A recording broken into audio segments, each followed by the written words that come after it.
Hello everyone, how are you doing? This is MD Tech here with another quick tutorial. In today's tutorial, I'm going to show you guys how to check for software updates on your Samsung Galaxy phone.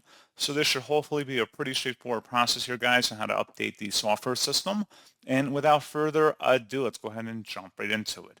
All you have to do is open up the setting menu on your phone and select Network and Internet. Then you want to go down and select Mobile Network Security. And now on this page, you want to scroll down on this page where it says System and Updates. Go ahead and select that. And then you can select the Check for Updates button right here. And then it should tell you if your system's up to date. You can also check for updates manually by selecting Check for Update. Give it a moment, and it should hopefully tell you that your system is up to date.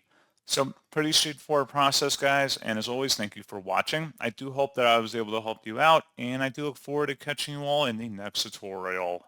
Goodbye.